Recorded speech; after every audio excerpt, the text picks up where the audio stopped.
भावना भवनाशिनी और भावना भववर्धनी, सुना है क्या आपने?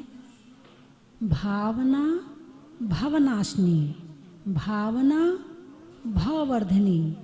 भावना से भवों का नाश होता है और भावना से भवों का वर्धन होता है ना? यानी जो कुछ है संसार में सारा भावों का खेल है। यदि किसी की बुराई करनी हो तो क्या चाहिए? भाव। बिना भाव के बुराई होगी क्या? नहीं होगी। यदि भगवान का गुणगान करना है तो क्या चाहिए? भाव चाहिए, है ना? यदि घर वालों से प्रेम करना है तो भाव चाहिए, और साधुओं के प्रति प्रेम करना है तो भाव चाहिए। घर में थाली रखी है और अपने पेट में अर्घ चढ़ाना है तो क्या चाहिए? भाव। और सामने अष्टद्रव्य की थाली रखी है और अर्घ चढ़ाना है तो क्या चाहिए? यदि तीर्थ का निर्माण करना है तो क्या चाहिए? भाव। और धन कमाना है तो क्या चाहिए? भाव। मतलब कहीं देख लो आप, भाव के बिना कुछ है ही नहीं। भाव है तो संसार है और भाव है तो मुक्ति है। जैसे आप लोग यहाँ से उठकर कहाँ जाओगे? घर जाओगे, ठीक है? घर ही क्यों जाओगे? कौन सी रस्सी खींच रही है? यदि एक तोता को पिंजरे में बंद किया जाए, है ना, और कभी गलती से पिंजरा खुला हुआ छूट जाए तो क्या होगा? उड़ जाएगा। फिर वापस आएगा क्या पिंजरे में? नहीं आएगा। क्यों? पिंजरे में उसे बंधन लगता है, वो स्वतंत्र रहना चाहता है, वो खुले में रहना चाहता है ना? घर क्या है? अरे बोलिए ना, घर क्या है?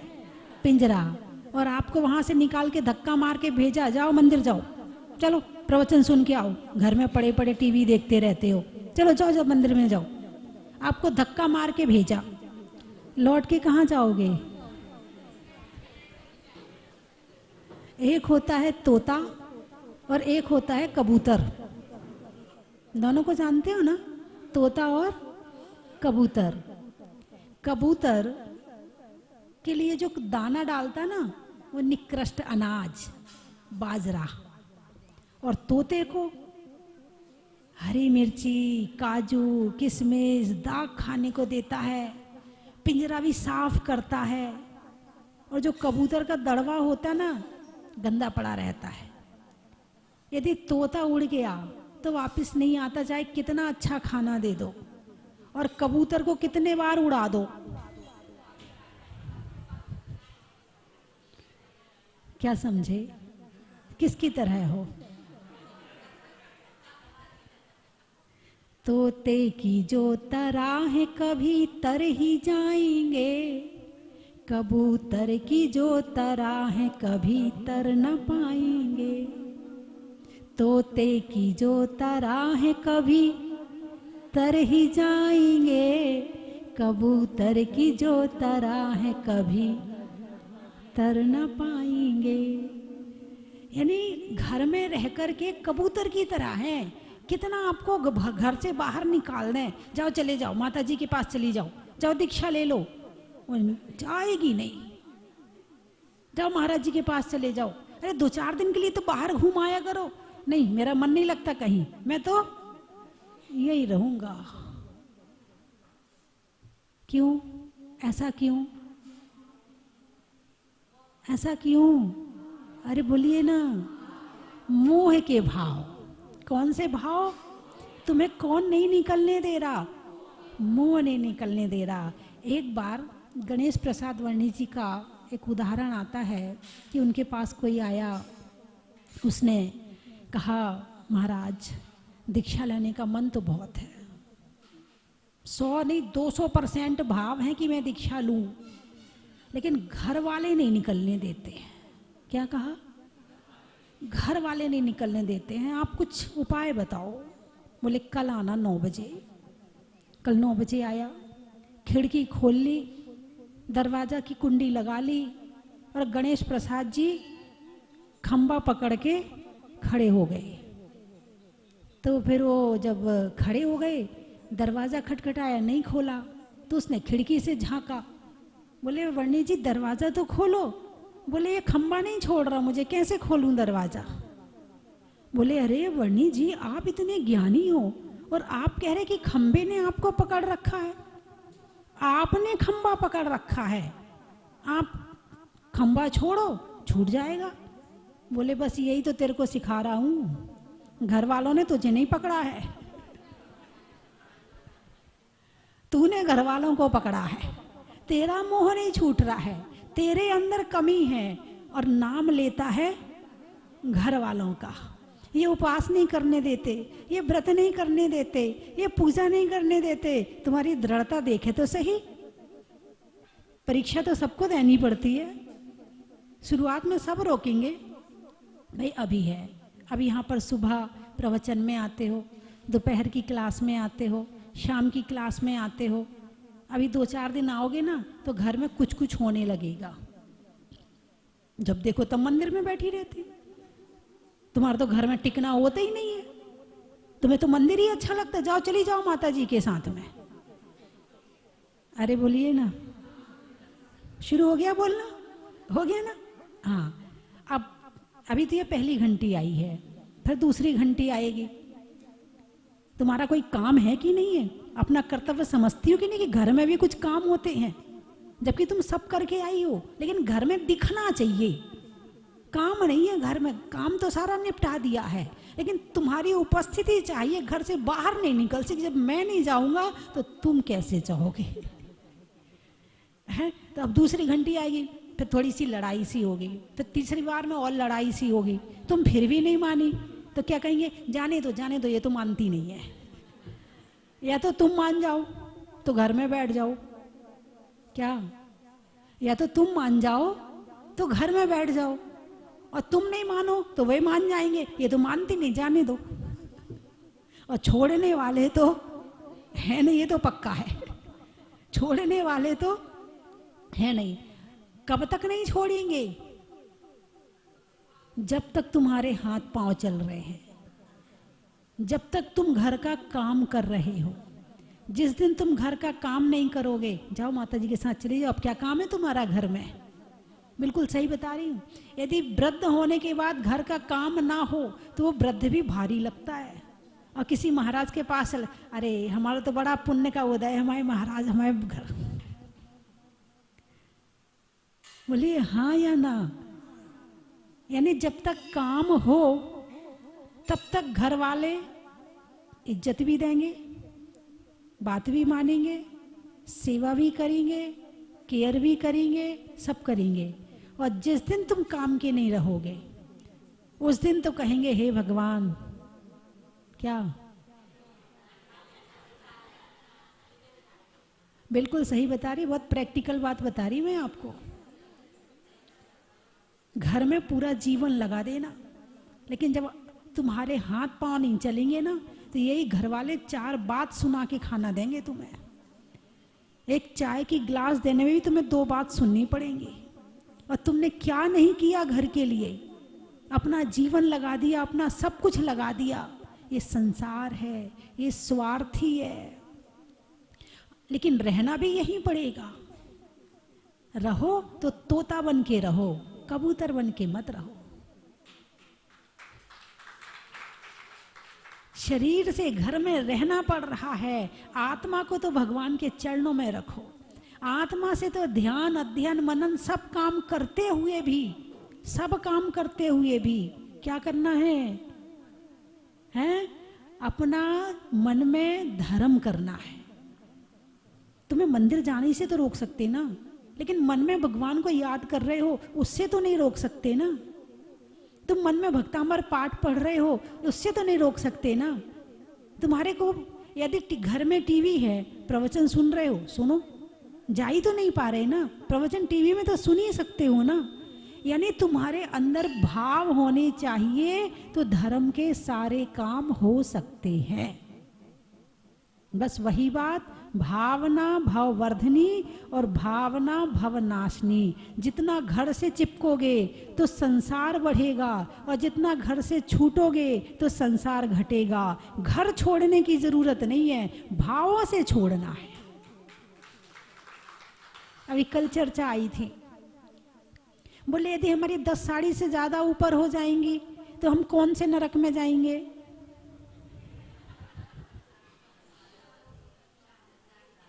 यदि 10 साड़ी से ज्यादा हो जाएंगी तो हम कौन से नरक में जाएंगे? तो उत्तर आया, आप कोई से नरक में नहीं जाओगी। चक्रवर्ती 6 खंड का अधिपति, कितना परिग्रह है उसके पास में। तुम्हारे पास तो उसका यदि एक सुई के बराबर भी निकाला जाए ना तो वो भी नहीं है तुम्हारे पास में। बंभारंभ परिग्रहतम नारकस्यायुषा कहा तो है, लेकिन मूर्छा परिग्रह भी कह दिया है। कितना परिग्रह है चक्रवर्ती के पास में? जो राजेषु सु नरकेषु, जो योगेषु सु स्वर्गेषु। जो राज्य में रहता है और राज्य में मूर्छा रखता है, राज्य में आसक्ति के भाव रखता है, उसी में डूबा रहता है, वहां से दिमाग से निकलते ही नहीं है, वो नरक जाता है। और धन संपत्ति कितनी भी हो, लेकिन तुम्हारा भाव खुद से जुड़ा रहता है, वो नरक नहीं जाता है। बात समझ में आई कि नहीं आई? धन नरक नहीं ले जाता है, परिग्रह नरक नहीं ले जाता है। परिग्रह के प्रति जो आसक्ति भाव होता है वो नरक ले जाता है। मूर्छा परिग्रह, एक जगह कह दिया बंबारंभ परिग्रहतम नारकस्यायुषा, जो अधिक आरंभ अधिक परिग्रह रखता वो नरक जाएगा। लेकिन परिग्रह किसे कहते हैं? बोले मूर्छा परिग्रह। एक भिखारी है, उसके पास में क्या है? कुछ नहीं है। हो सकता है एक झोपड़ी हो, है ना, और हो सकता ना भी हो, फुटपाथ पे ही सो जाता हो, बरामदे में बरसात निकाल लेता हो, बरामदे में सर्दी निकाल लेता हो, दिन भर मांग के खा लेता हो। उसे आप क्या कहोगे? परिग्रही, उसको अपरिग्रही कहोगे क्या कि उसके पास परिग्रह नहीं है? अरे बोलिए ना, कहोगे क्या? उसे मुनि, मान लो कपड़ा भी नहीं उसके पास में, एक कपड़ा पहना है, एलक कहोगे उसे? नहीं। क्यों?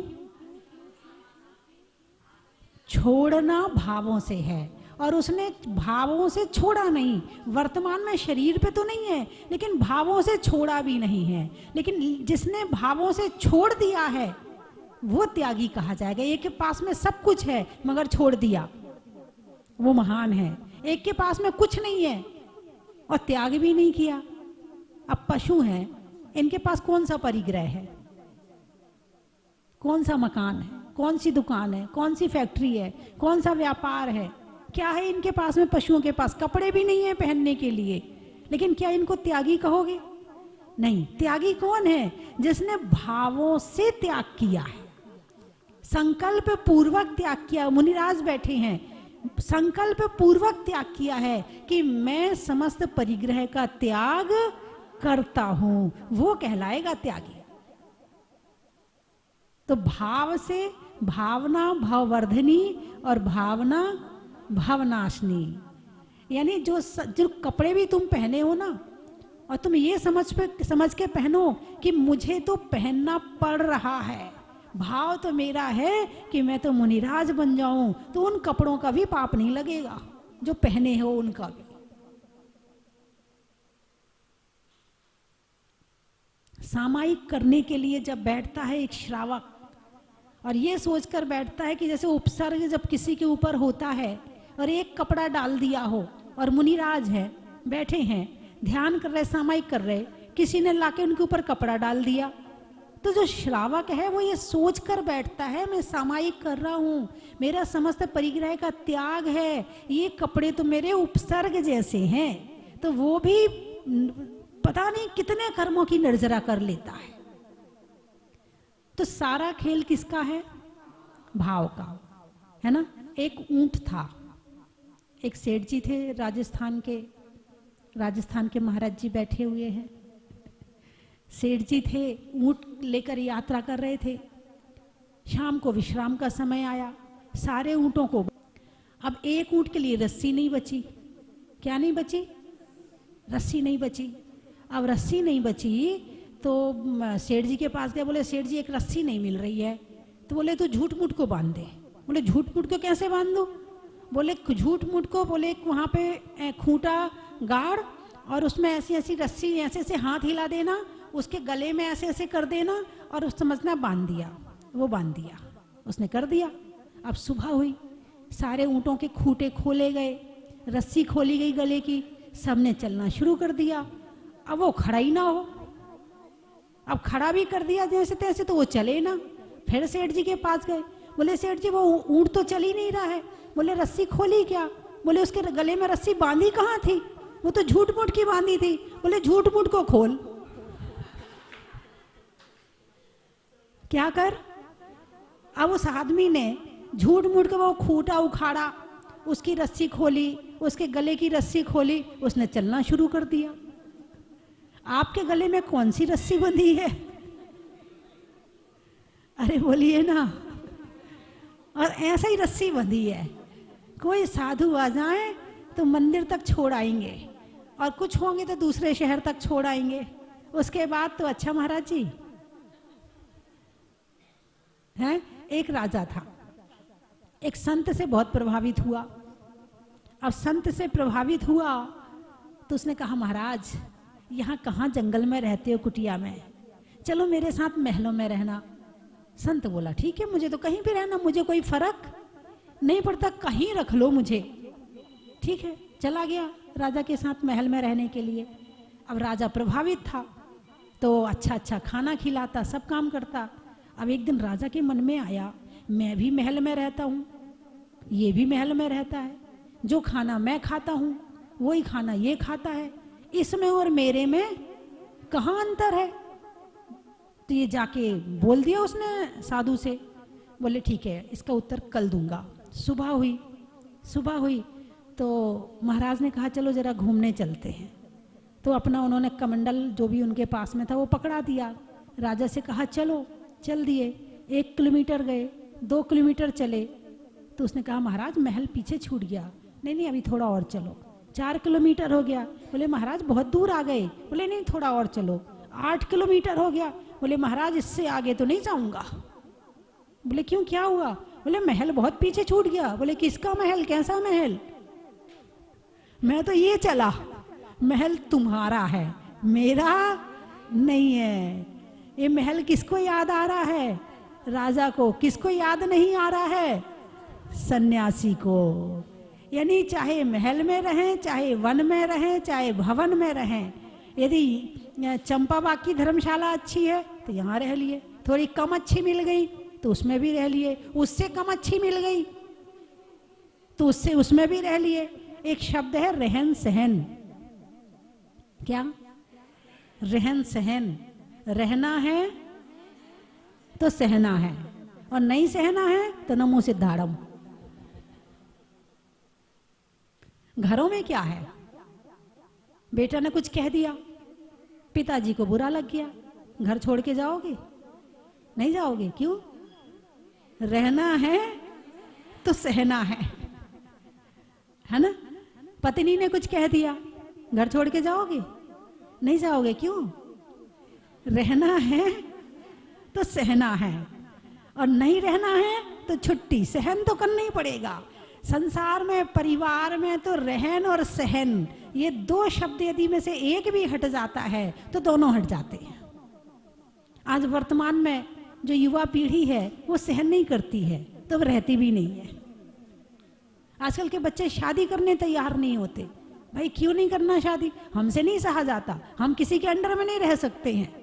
हम उसकी बातें सुने, हमसे नहीं सुनी जाती हैं। बोले नहीं रहना, नहीं सहना तो रहो भी मत। और रहना है तो रहन, बोले हमारे यहाँ का रहन सहन ऐसे ही है। और जिसे सहना आ गया उसे रहना आ गया, जिसे सहना नहीं आया वो कहीं नहीं टिक सकता है। कहीं नहीं टिक सकता है। वहां तो छोड़ो, एक घर में तो छोड़ो, वो जिस ऑफिस में भी रहेगा ना, वहां भी कलेश ही करता रहेगा, जो किसी ना किसी को कुछ ना कुछ कहता ही रहेगा। जिसकी आदत है वो ना घर में चूकेगा ना वो बाहर चूकेगा, और सहन तो करना पड़ेगा। बिना सहे तो भगवान भी मोक्ष नहीं गए हैं। तुम घर की सहन नहीं करना चाहते हो तो साधु बन जाओ, तो 22 परिसह सहन कर लो, सहना तो पड़ेगा। क्या कहते हैं, 22 परिसह, या तो घर की सहन कर लो, वो सहन नहीं हो रही है तो साधु बन के 22 परिसह सहन करो। समता दोनों में चाहिए, घर में रहोगे तो भी समता चाहिए और साधु बनोगे तो भी समता चाहिए। जिसके पास में समता नहीं है वो व्यक्ति कोई काम ही नहीं कर सकता है।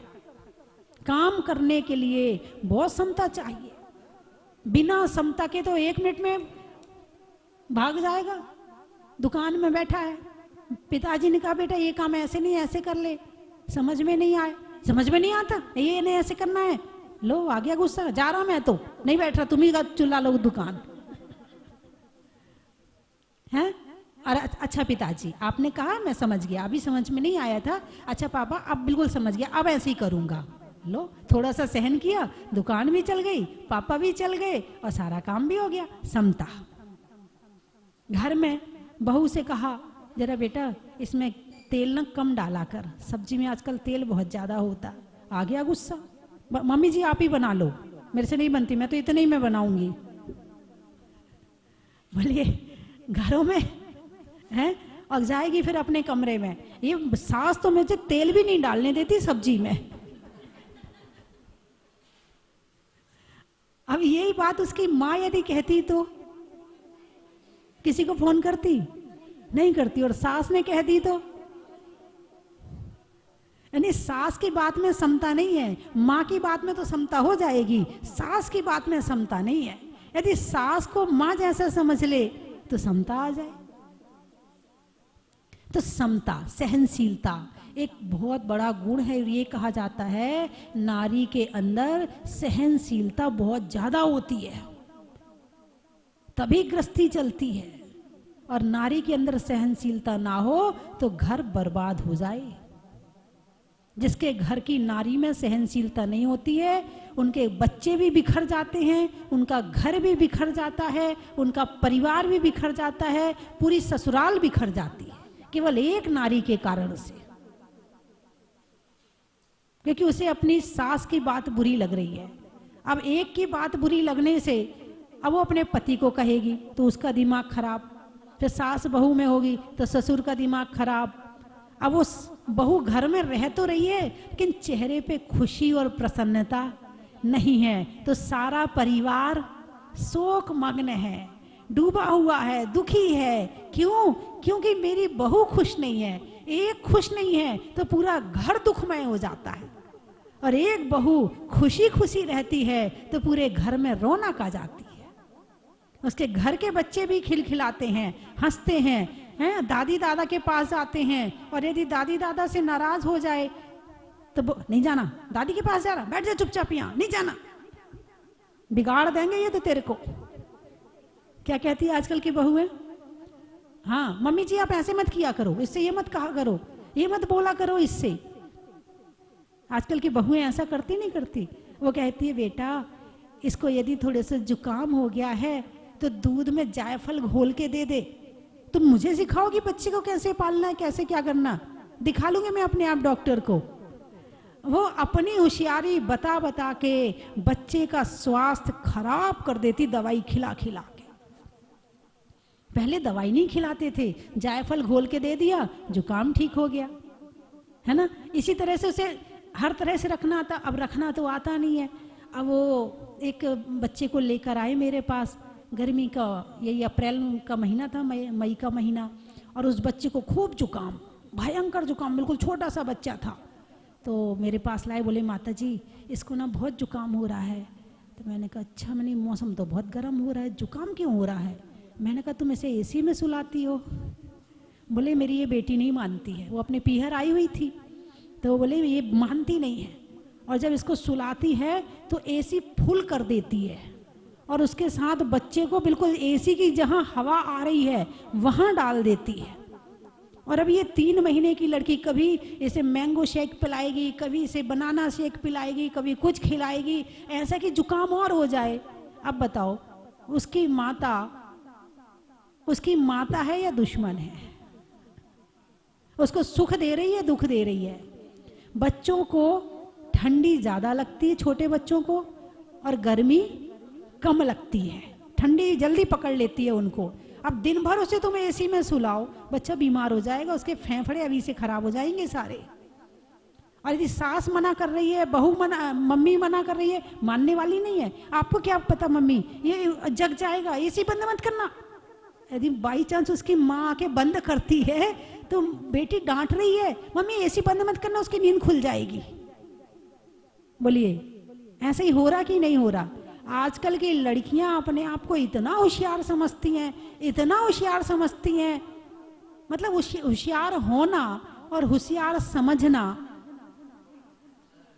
दोनों में अंतर है। समझती हैं, है नहीं है, बस वहीं पर फिर गड्ढे में गिरना पड़ता है, खुद को भी और उनके बच्चों को भी। और यदि बड़ों के अनुसार चलें तो ना खुद को गिरना पड़े और ना बच्चों को गिरना पड़े।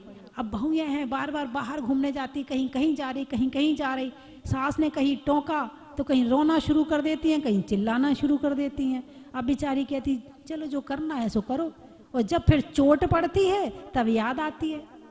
अब सास रहे घर में, लड़कियां कहती उसके घर में सास है, मैं उसके यहाँ शादी नहीं करूंगी, वो दिन भर रोकेगी टोकेगी।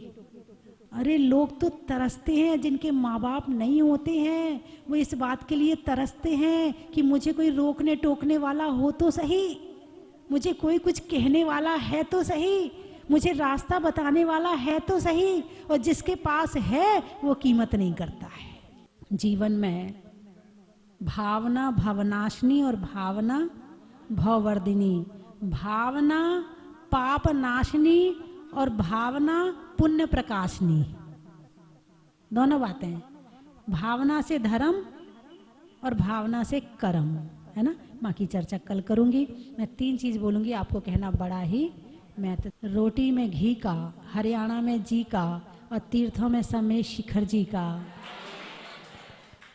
सतियों में चंदना का, सतियों में अंजना का, गणनी में चंदना का, और समेश शिखर जी की वंदना का, गणित में करण का, गणित में करण का, भगवान के समो शरण का, और टोकों पर चरण का। हिंदी में मात्रा का, स्कूल में छात्रा का, और समेश शिखर जी की यात्रा का। रहने में मकान का, व्यापारियों में दुकान का, और समेश शिखर की यात्रा के बाद थकान का। बच्चों में खेल का, रंगों में मेल का, और समेश शिखर जी के दर्द के तेल का।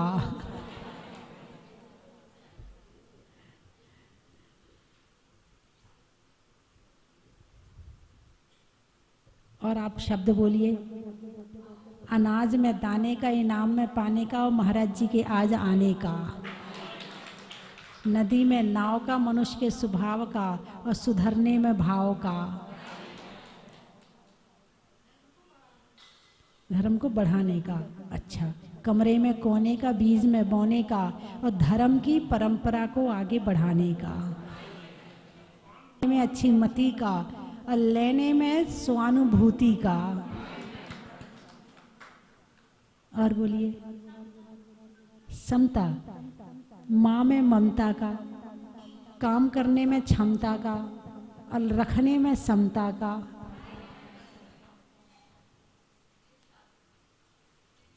घर में राशन का, रक्षा करने के लिए प्रशासन का। बोल। आहार, रखने में अच्छे विचार का, जीवन में अच्छे आचार का, और देने में आहार का। बोलिए 24वें भगवान की।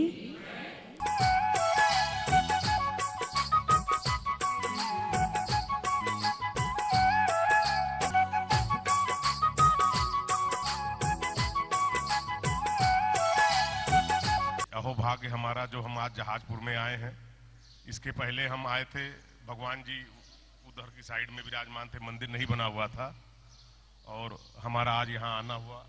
यहाँ के आकर जो है इतना मन हर्षित है कि हम आपसे कह नहीं सकते। तब आए थे, तब से आते आते आने की कोशिश से अब भगवान के दर्शन मिले, धन्य हो गए प्रभु, धन्य हो। यहाँ पे पहली बार आए, हमें यहाँ आके बहुत ही अच्छा लगा। इतनी भव्य मूर्ति देख के मन बहुत हर्ष हुआ। ये देख के जैसे लगता है यहाँ आए, हम बार बार ही यहाँ आए। अभी हमारा आगरा में एक मंदिर है, चांदी वाली कोठी, हमारे राकेश भाई के परिवार का वो मंदिर है। उन्हें वो मंदिर का नव निर्माण कराना है, उसके बाबत बात चल रही थी, तो विचार आया कि चलिए मंदिरों के दर्शन करने चलते हैं। सबसे पहले जहाजपुर मंदिर के दर्शन करते हैं। तो मन एकदम बहुत प्रसन्न हुआ कि चलिए, बहुत पुराने समय में जब यहाँ पर एक छोटी सी बेदी थी, छोटा सा मंदिर था और वहाँ पर भगवान मुनि सुब्रतनाथ विराजमान थे, तब के दर्शन किए थे। और बहुत दिनों से भाव था कि नव मंदिर के कब दर्शन होंगे और आज हमारा वो भाव पूर्ण हुआ, हमें वो सौभाग्य मिला। आज मुनि सुब्रतनाथ भगवान के भी दर्शन हुए, मुनि संघ के दर्शन हुए, आरका माताजी संघ के दर्शन हुए। इतना भव्य मंदिर, इतना सुंदर मंदिर देखकर मन प्रसन्न हो गया। शमो शरण के दर्शन करके, नीचे की बेदियों के दर्शन करके, ऊपर की जो 24 तीर्थंकर बेदियां बनी हैं उनको तो देखकर इतना आश्चर्य हुआ। इतनी सुंदर बेदियां हमने तो अभी 24 तीर्थंकरों की अभी तक नहीं देखी। बहुत सुंदर सिंहासन, गजरथ पर ऊपर सिंहासन बने हुए हैं। इतना सुंदर तरीके से उसका चित्रण किया गया है कि सभी का मन बहुत प्रसन्न हुआ। इतनी सुंदर आबो हवा यहाँ की, इतना सुंदर वातावरण। सुबह 5 बजे 5:30 बजे जब यहाँ पर घूमने निकले तो लगा कि यहीं रह जाओ। इतना अच्छा लगा कि यहाँ पर भगवान के सुबह मन बहुत था कि भगवान की शांति धारा करने मिले। आज हमारे राकेश भाई के वजह से हमारा ये सौभाग्य में हुआ कि हम भगवान की शांति धारा करने का सौभाग्य मिला सभी को। और हम बार बार यहाँ पर आए, बार बार हमें दर्शन प्राप्त हो, ऐसी भावना के साथ बोलिए मुनि सुब्रतनाथ भगवान की जय। पासना दिगंबर जैन मंदिर हाटकेश्वर, वहाँ का मैं अध्यक्ष हूँ और मैंने 3 महीने पहले इनका संकल्प लिया था। इनको तकलीफ हुई थी, मैं आज भगवान के चरणों में आ गया, गदगद हो गया।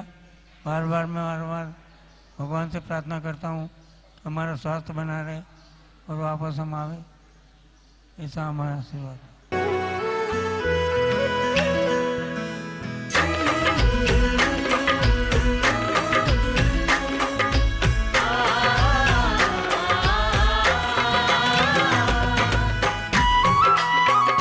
चन की थाल को सजाओ रे आज, रत्नों की थाल को भर लाओ रे आज।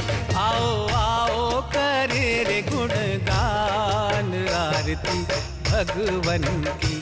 आओ आओ करे गुणगान आरती भगवन की। आओ आओ करे रे गुणगान आरती भगवन की।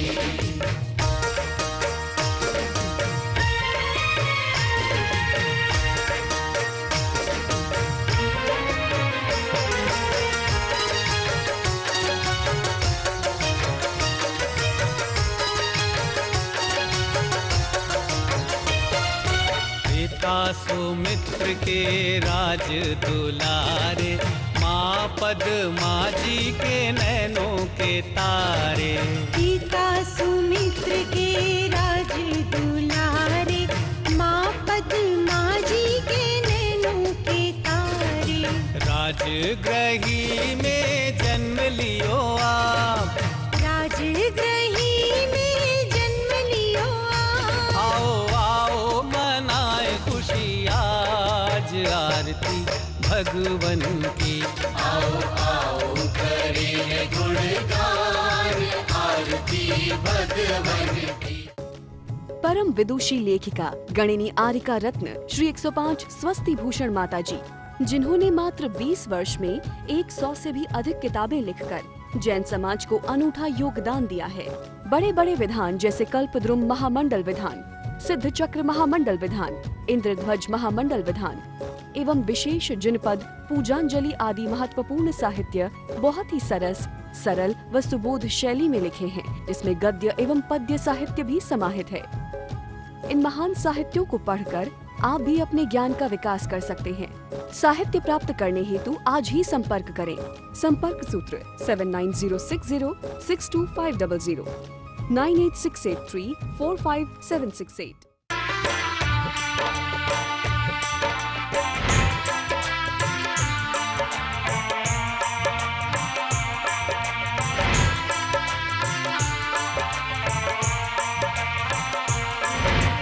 चलो रे चलो रे चलो चलो रे चलो रे चलो चलो जहाज पर।